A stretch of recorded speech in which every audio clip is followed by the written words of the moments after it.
तो स्टूडेंट्स, आज के लेक्चर में हम देखेंगे ओहमिक और नॉन ओहमिक मटेरियल्स या सब्सटेंसेस या सर्किट एलिमेंट्स। तब ओहमिक और नॉन ओहमिक को सेपरेटली देखेंगे हम। तो पहले डिस्कस करेंगे ओहमिक मटेरियल्स, फिर डिस्कस करेंगे नॉन ओहमिक मटेरियल्स। तो सबसे पहले आते हैं, हम देखते हैं कि ओहमिक मटेरियल्स क्या होते हैं। तो ओहमिक मटेरियल्स क्या है? ओहमिक मटेरियल्स या ओहमिक सर्किट एलिमेंट्स भी आप कह सकते हैं। सर्किट एलिमेंट्स या फिर आप इसे ओहमिक रजिस्टर्स भी कह सकते हैं। जैसे कि नाम से स्पष्ट है कि ये ओहमिक नाम ओम से आया है और ओम पता है कि ओम के नियम वाले ओम से आया है, जॉर्ज साइमन ओम के नाम से आया हुआ है। तो ओहमिक रजिस्टर्स या ओहमिक मटेरियल या ओहमिक सर्किट एलिमेंट्स या ओहमिक रजिस्टर्स किसे कहेंगे? तो ध्यान रहे बच्चों, वैसे सर्किट एलिमेंट को या वैसे मटेरियल्स को या वैसे रजिस्टर्स को हम ओहमिक मटेरियल्स कहेंगे जो मटेरियल्स स्ट्रिक्टली ओबे करेंगे, एकदम ओम के नियम का, strictly obey the Ohm's law, ओम के नियम का पालन बड़े अच्छे ढंग से करेंगे, वो सारे सर्किट एलिमेंट्स को हम कहेंगे ओहमिक सर्किट एलिमेंट्स। अब ओम का नियम पालन करने का क्या मतलब होता है? ओम का नियम में हम पढ़े थे कि V = IR था, वहां पर हम देखे थे। अर्थात V और I का रेशियो जब निकालते थे तो रेजिस्टेंस आता था और रेजिस्टेंस प्यारे एक कांस्टेंट रहता था वहां पर। यहां पर तमाम चीजें कांस्टेंट है, कहने का मतलब टेम्परेचर कांस्टेंट है, प्रेशर कांस्टेंट है, कंडक्टर का जो डायमेंशन है वो कांस्टेंट होता है, R कांस्टेंट है ना। तो ओम का नियम पालन करने का क्या मतलब है? जो ये ओहमिक मटेरियल्स होंगे उनका यदि वोल्टेज और करंट का बीच का ग्राफ, जिसको VI कैरेक्टरिस्टिक भी कहते हैं या VI ग्राफ भी कहा जाता है, VI ग्राफ या VI कैरेक्टरिस्टिक भी कहते हैं, VI कैरेक्टरिस्टिक यानी वोल्टेज करंट कैरेक्टरिस्टिक्स। तो आप देख पाएंगे ओहमिक मटेरियल का VI ग्राफ खींचते हैं, VI ग्राफ खींचते हैं तो ये हो गया वोल्टेज का ग्राफ, ये हो गया करंट का लाइन, ये एक्स एक्सिस है और ये रहा वाई एक्सिस। ओहमिक मटेरियल्स का आप ग्राफ जब खींचोगे तो आप पाओगे कि ग्राफ जब भी शुरू होगा, पास होगा तो कहां से? ओरिजिन से। ये एकदम पहला क्राइटेरिया है ओहमिक मटेरियल्स का कि वोल्टेज और करंट के बीच रिलेशनशिप जब आप ड्रॉ करेंगे ग्राफ के रूप में तो ग्राफ जो होगा सो ओरिजिन से पास होगा, पहला बात। और ये दूसरा बात, पहला बात क्या कि ग्राफ कहां से पार होगा? ये ओरिजिन से। दूसरा बात, ये ग्राफ जब भी होगा तो लीनियर होगा। लीनियर होने में चाहे इस तरह से हो, चाहे ये इस तरह का हो, चाहे ये इस तरह का हो, ओरिजिन से पास होना जरूरी है, लीनियर होगा। तीसरा बात कि यहाँ R आवश्यक रूप से कांस्टेंट होगा, अर्थात आप वोल्टेज में परिवर्तन करें, करंट में परिवर्तन देख पाओगे, लेकिन रेजिस्टेंस में कोई परिवर्तन नहीं होगा। ग्राफ जो होगा सो एक स्ट्रेट लाइन होगा, स्ट्रेट लाइन होगा, ये लीनियर बिल्कुल स्ट्रेट लाइन होगा। तो बच्चों ये हुए ओहमिक मटेरियल्स। उदाहरण के तौर पे आप देखना चाहें तो जितने मेटालिक कंडक्टर्स हैं, जितने मेटालिक कंडक्टर्स हैं अर्थात जितने मेटल्स हैं, सभी ओहमिक सर्किट एलिमेंट्स होते हैं, सभी बढ़िया तरीके से ओम के नियम का पालन करते हैं। अब हम देखेंगे non ohmic materials. Non ohmic materials, non ohmic materials या नॉन ओहमिक सर्किट एलिमेंट्स या नॉन ओहमिक रजिस्टर्स। चूंकि वैसे मटेरियल्स जो ओम के नियम का पालन नहीं करते हैं, यहां आप समझ सकते हैं दे डू नॉट ओबे। दे मतलब कौन? ये सारे मटेरियल्स जो ओम के नियम का पालन नहीं करते हैं, वैसे मटेरियल्स को हम नॉन ओहमिक सर्किट एलिमेंट्स कहते हैं या नॉन ओहमिक रजिस्टर्स भी कहते हैं। ऐसा कौन सारे मटेरियल्स हैं और ऐसा क्या बात है, क्या कैरेक्टरिस्टिक होगा इनका, सो समझिए। पहले आप वैसे कौन सारे मटेरियल हैं सो देख लीजिए। एग्जाम्पल में आप देखेंगे कि सबसे पहले सेमीकंडक्टर्स, जितने भी सेमीकंडक्टर्स होते हैं कोई ओम का नियम का पालन नहीं करते। सेमीकंडक्टर डायोड्स, जितने भी सेमीकंडक्टर डायोड्स हैं कोई ओम का नियम का पालन नहीं करते हैं। उदाहरण के तौर पे आप देख सकते हैं वाटर वोल्टामीटर, ट्रांजिस्टर्स, ये सारे जो आप देख रहे हैं ये कोई ओम का नियम का पालन नहीं करते हैं, इसलिए इन्हें हम नॉन ओमिक मटेरियल्स कहते हैं। अब किस तथ्य पे हम ये बात कह रहे हैं कि ये ओम का नियम का पालन नहीं करते हैं? देखिए, इनका ग्राफ जब खींचा जाए, सबका तो ग्राफ अलग अलग बनता है। ये सेमीकंडक्टर चैप्टर में जब पढ़ेंगे ये तमाम एलिमेंट्स, तब वहाँ इनका सबका एक एक करके ग्राफ हम देखेंगे। यहाँ देखिए कि नॉन ओमिक मटेरियल्स के ग्राफ क्या होगा, कैसे बनेगा। सो VI ग्राफ हम दर्शाने की कोशिश कर रहे हैं नॉन ओमिक मटेरियल्स का। तो ये एक्स एक्सिस रहा, ये रहा वाई एक्सिस, इधर आप ले लीजिए वोल्टेज, इधर आप ले लीजिए करंट का मान। किसी को भी किसी साइड ले सकते हैं, वो उसका कोई हार्ड एंड फास्ट रूल नहीं है। हमको ग्राफ ड्रॉ करना V और I के बीच, इसे VI ग्राफ हम कहेंगे।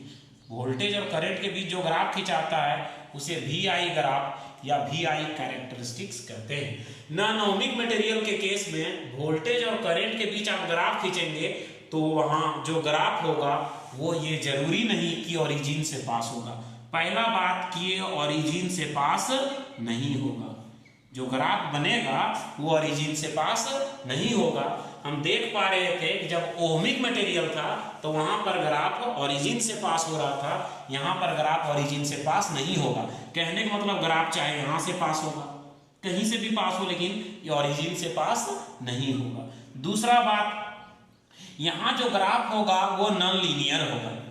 नॉन लीनियर कहने का मतलब क्या है, क्योंकि वोल्टेज और करंट के बीच यहाँ लीनियर रिलेशन नहीं रह पाता है, इसलिए ये नॉन लीनियर होगा। जैसे कि मान लीजिए यहाँ से ये शुरू हुआ, तो हो सकता है ऐसे बढ़ जाए या हो सकता है ऐसे करके बढ़ता जाए, तो ये नॉन लीनियर ग्राफ होगा।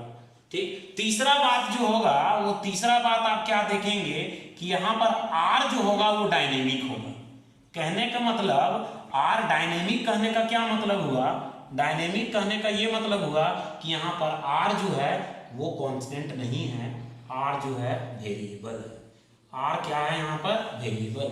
वोल्टेज और करंट बदला जाए नॉन ओमिक मटेरियल्स का तो R कांस्टेंट नहीं रहता, रेजिस्टेंस कांस्टेंट नहीं रहता। ऐसे रेजिस्टेंस को विद्यार्थियों हम डायनेमिक रेजिस्टेंस कहते हैं। अब डायनेमिक रेजिस्टेंस हम कैसे निकालेंगे, मान लीजिए वोल्टेज यहाँ से यहाँ तक गया तो वोल्टेज यहाँ का V1, यहाँ का वोल्टेज V2। तो आप देख पा रहे हैं कि रेजिस्टेंस हम कैसे निकालेंगे। तो यहाँ एक वोल्टेज मान लीजिए, ये इसके नीचे ये वोल्टेज V1 हो गया और इसके नीचे वोल्टेज लीजिएगा तो V2 हो गया। और करंट आप देखा जाए तो करंट यहाँ का हो गया I1 और यहाँ का करंट आप देखा जाए तो हो गया करंट क्या, I2। तब जब हम यहाँ वोल्टेज निकालेंगे, वोल्टेज बढ़ाया गया V1 से V2, तो चेंज इन वोल्टेज कितना हो गया, डेल्टा V इक्वल्स हो जाएगा V1 माइनस V1। उस दरमियान करंट में कितना परिवर्तन देखा जा रहा है, I1 से I2। At V1 voltage current is I1 and at V2 voltage the current is I2।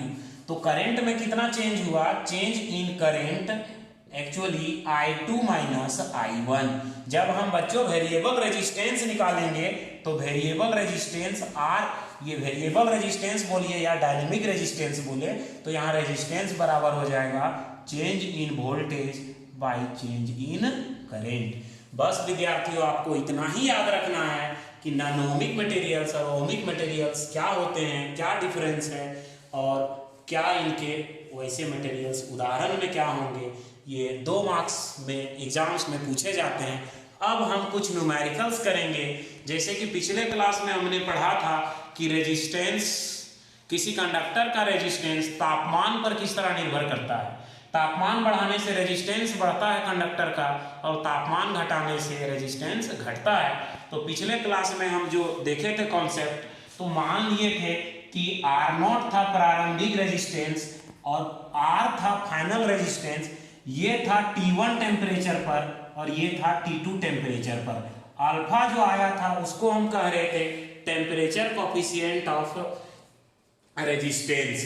तो फॉर्मूला फाइनल रेजिस्टेंस का क्या निकला था, मान लीजिए कि T1 से T2 टेम्परेचर हम बढ़ा दिए थे कंडक्टर का टेम्परेचर, तो फाइनल रेजिस्टेंस का जो फॉर्मूला आया था R equal to R nought into 1 plus alpha, और यहाँ आया था डेल्टा टी।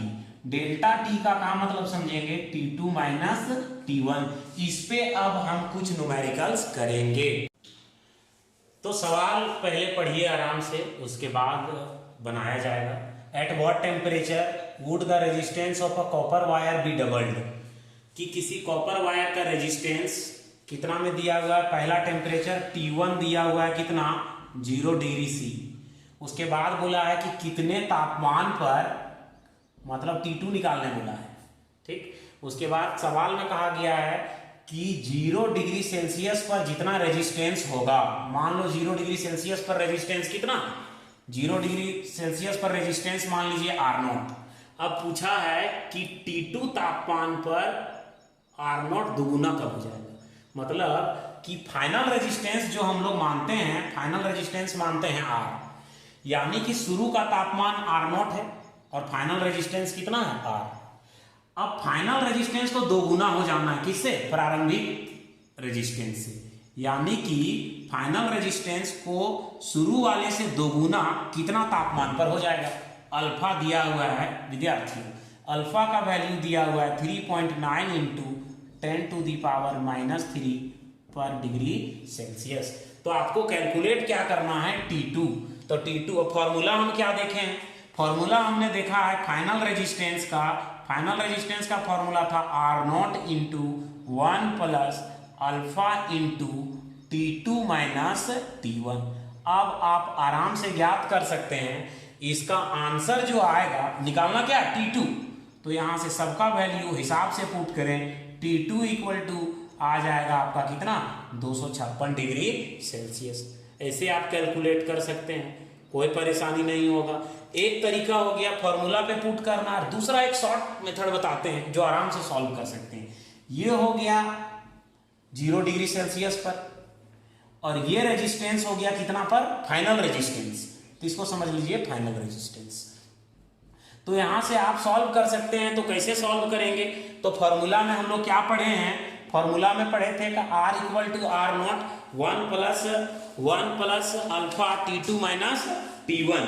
तो आप इसे कैलकुलेट करने के लिए क्या कर सकते हैं, तो फॉर्मूला में देखिए, तो यहाँ 1 प्लस अल्फा, यहाँ भी लिखिए 1 प्लस अल्फा, हो गया। ये कितना टेम्परेचर पर है, 0 डिग्री सेल्सियस पर है ना, ये है 0 डिग्री सेल्सियस पर। तो ये टेम्परेचर को T1 बोलते हैं, और ये फाइनल टेम्परेचर पर है, यहाँ का टेम्परेचर क्या है T2। तो T2 इससे भी आप बना सकते हैं, कोई परेशानी नहीं होगा, इत्मीनान से भाग लगा दीजिए, बना सकते हैं, आंसर वही आएगा। दूसरा न्यूमेरिकल की तरफ चलते हैं। दूसरा न्यूमेरिकल में at 27 degree Celsius resistance of a resistor is 83 ohm. तो क्या दिया हुआ है, प्रारंभिक तापमान T1 दिया हुआ है 27 डिग्री सेल्सियस। आप चाहें तो केल्विन में बदल के बना सकते हैं। अब देखना होगा कि आंसर किस में है, आप ऑब्जेक्टिव में रहेगा तो देख लीजिएगा कि सेल्सियस में है तो सेल्सियस में बनाएंगे, केल्विन में ऑप्शन में होगा आंसर तो केल्विन में डील करेंगे। ये हो गया T1। तो शुरू का रेजिस्टेंस कितना दिया हुआ है बच्चों, 83 ओम दिया हुआ है। उसके बाद क्या दिया हुआ, what is the temperature of the register, T2 निकालना है। जब रेजिस्टेंस कितना हो जाए, रेजिस्टेंस फाइनल रेजिस्टेंस कितना हो जाए 100 ओम। अल्फा का वैल्यू दिया हुआ है विद्यार्थियों 1.7 इंटू 10 टू दी पावर -4 पर डिग्री सेल्सियस। तो आप दो तरीके से सॉल्व कर सकते हैं, हमने अभी बताया फॉर्मूला। एक फॉर्मूला ऐसे बना सकते हैं, एक फॉर्मूला कैसे बनाएंगे, R equal to R0 1 plus alpha, और यहाँ क्या T2 माइनस T1, यहाँ से बनाइए, निकालिए T2, आंसर आ जाएगा। या फिर दूसरा तरीका, इसका अल्टरनेट मेथड में चलिए आप, तो अल्टरनेट मेथड में चलेंगे तो आप कैसे बनाएंगे, अभी बताएं कि दो रेजिस्टेंस है, दो रेजिस्टेंस को भाग लगाया जाए, शुरू का रेजिस्टेंस R0 और बाद का resistance final resistance 1 plus alpha, और यहाँ का टेम्परेचर को T1, फिर 1 प्लस अल्फा, यहाँ का रेजिस्टेंस T2। आराम से कैलकुलेट करें, आंसर तो वही होगा लिखा हुआ है। अब एक और देखेंगे, तीसरा न्यूमेरिकल। तो तीसरा सवाल ये है कि एक टंगस्टन कॉइल है, उसका रेजिस्टेंस कितना है। रेजिस्टेंस दिया हुआ बच्चों 12 ओम, और टेम्परेचर उस समय कितना दिया हुआ है T1 15 degree Celsius. If the temperature coefficient alpha का वैल्यू दिया हुआ है प्यारे 0.04 पर डिग्री सेल्सियस। इसको आप कन्वर्ट कर सकते हैं, कन्वर्ट करेंगे, डेसिमल हटाएंगे, नीचे आ जाएगा 1000, ऊपर जाएगा 10 के पावर 3, 4 × 10⁻³ पर डिग्री सेल्सियस। उसके बाद आते हैं तो calculate the resistance of the coil. Final resistance निकालना है प्यारे बच्चों, और उस समय का टेम्परेचर कितना दिया हुआ है, T2 दिया हुआ है 80 डिग्री सेल्सियस। ये तो कोई भी बना देगा, इतना आसान है, बताइए। तो फॉर्मूला पर आइए, R = R0 × 1 + alpha T2 - T1। चाहे आप इसे सॉल्व करें, नहीं तो फिर अल्टरनेट इसका जो ऑप्शनल में मैंने बताया था, ऑप्शन में क्या बताए थे, एक दिस बाय फाइनल टेम्परेचर पर रेजिस्टेंस, शुरुआती टेम्परेचर पर रेजिस्टेंस, फाइनल टेम्परेचर पर resistance, 1 + alpha T1, 1 + alpha T2। जो भी फाइंड आउट करना है, R कैलकुलेट करना है, यहाँ से आप R कैलकुलेट करेंगे तो आपका आंसर 15 ओम आएगा। धन्यवाद। नेक्स्ट लेक्चर में अगला टॉपिक देखा जाएगा।